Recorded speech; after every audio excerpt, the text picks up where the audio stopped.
Yo, what's going on, guys? Bexio back, and today we got a brand new video on Coinbase with some news that broke out a few days ago saying Coinbase got hacked and 6,000 customers' funds were affected from this hack. But a little misleading on that headline saying that they were hacked, and we're going to talk about why exactly. First, we can look at this graph here. These subs are a lot lower than the subscribe. Let's flip those numbers around, get these numbers up.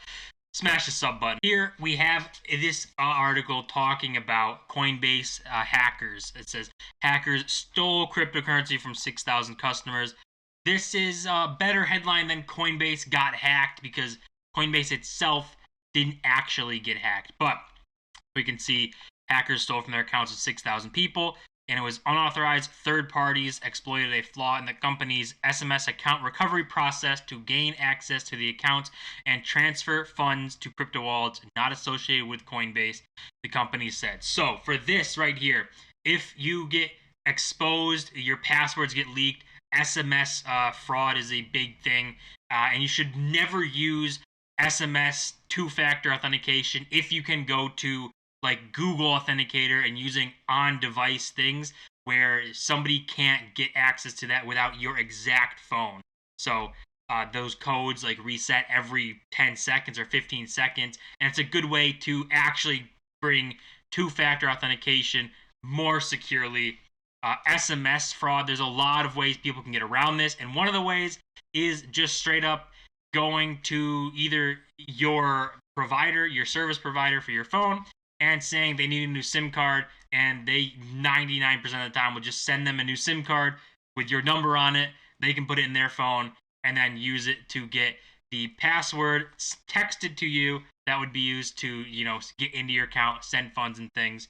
But that is why you shouldn't use SMS. You should use Google Authenticator or an Authenticator app or something instead. And when funds are transferred to wallets not associated with Coinbase, that's your money is gone. And it's luck that Coinbase worked with people, especially in this instance, and has like an insurance policy for their exchange themselves. But when the money moves from Coinbase wallet or a Coinbase controlled wallet to something else, you can't get it back. That's the blockchain. You can look at it and watch it be sent around, but you can't do anything to get it back unless it was to another Coinbase account. Then that's a centralized figure. They could go in and just take the money back if they wanted to. But this says the hackers needed to know the email address, password, and phone numbers linked to the affected Coinbase accounts to have access to personal emails, the company said.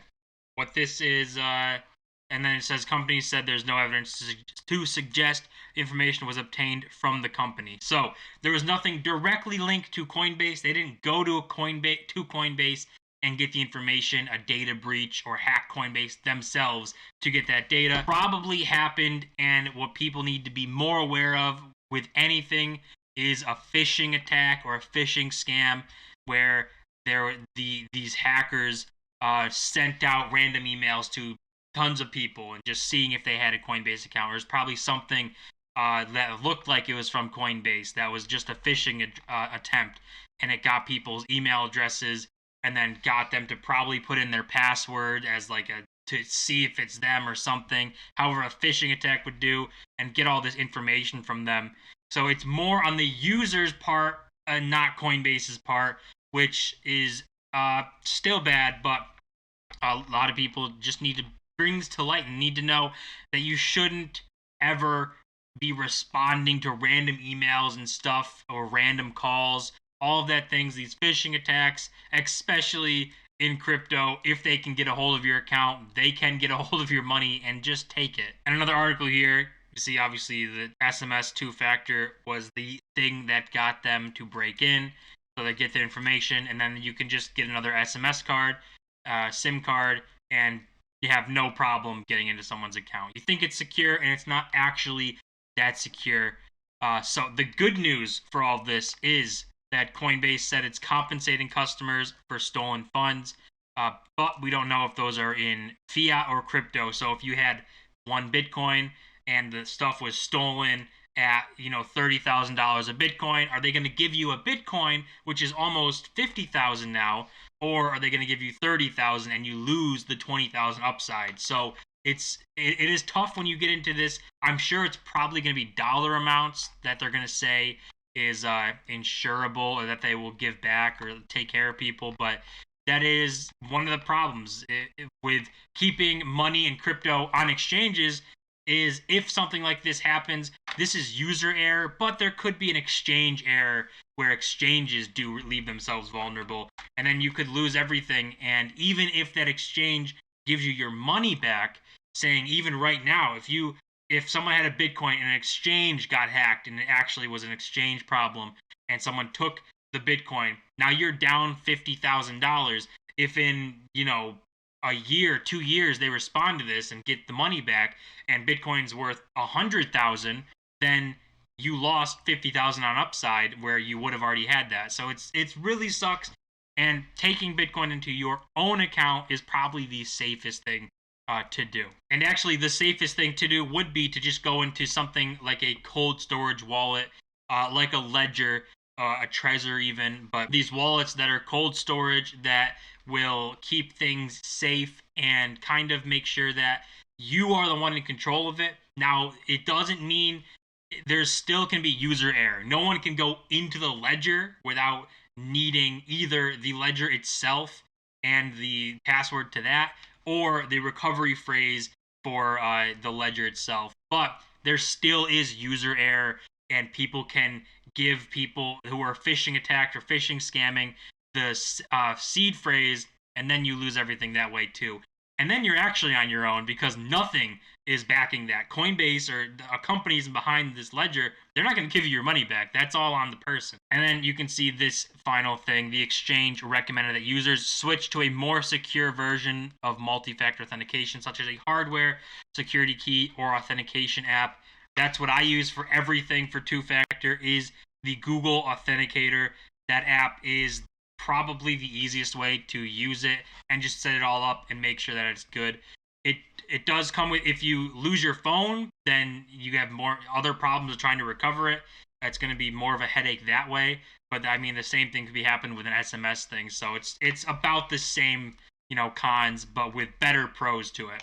And just to wrap this up, to kind of put the amount of money that could have been at stake and a lot of people who were affected, obviously complain about customer service. Coinbase customer service has always been a problem. It probably will continue to be a problem.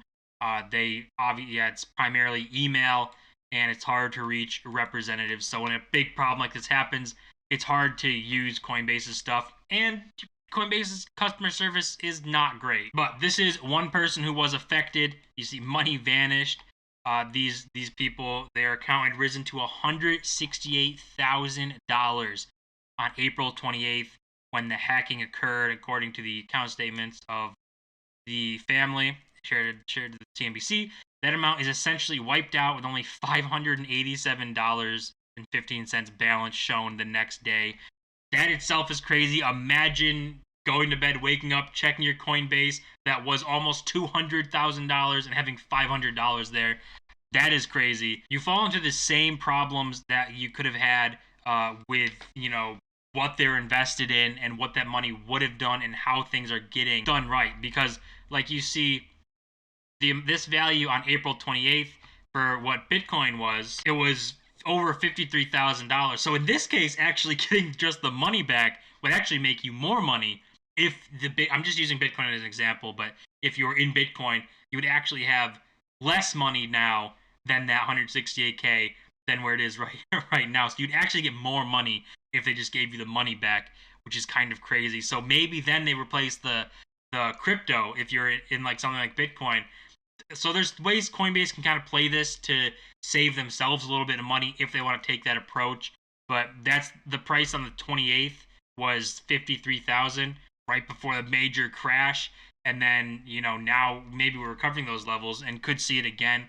But if Coinbase paid you out today, the fiat would be better than the value of the Bitcoin. That's going to do it for this video, though. Coinbase, not necessarily hacked, a lot more on the user's end and a user problem, but still ways you can take care of your crypto, secure it more securely with a hardware wallet, a cold storage wallet, or you could switch over to the other two-factor with an authenticator app and kind of do it that way if you really want to keep things on Coinbase themselves and not want to deal with transferring and all that stuff. But as always, guys, don't forget to smash that like button and subscribe. We're on the road to 1,000 subscribers. See you guys in my next